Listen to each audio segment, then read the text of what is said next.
बाबा साहेब के बारे में कुछ अनसुनी बातें। बाबा साहेब भीमराव अंबेडकर भारतीय इतिहास के एक महान व्यक्ति हैं। उनके जीवन और कार्यों के बारे में बहुत कुछ लिखा और कहा गया है, लेकिन फिर भी कुछ रोचक तथ्य ऐसे हैं जो कम ही लोगों को पता होते हैं। आइए उनमें से कुछ पर नजर डालते हैं। कई डिग्रियां बाबा साहेब अंबेडकर ने कुल 32 डिग्रियां हासिल की थी। वे अपने समय के सबसे पढ़े लिखे लोगों में से एक थे। अंग्रेजी भाषा पर पकड़। बाबा साहेब अंग्रेजी भाषा पर इतनी अच्छी पकड़ रखते थे कि उन्होंने कई किताबें अंग्रेजी में लिखी।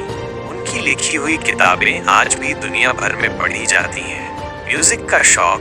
बाबा साहेब को संगीत का बहुत शौक था।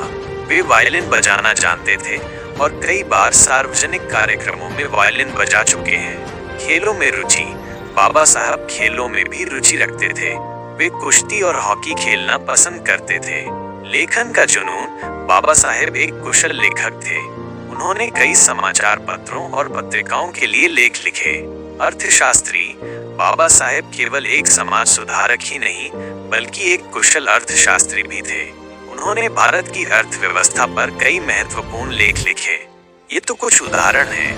बाबा साहेब के जीवन और कार्यों के बारे में और भी कई रोचक तथ्य हैं जिनके बारे में आप जान सकते हैं। क्या आप बाबा साहेब के बारे में कुछ और जानना चाहते हैं? मुझे ये भी बताएं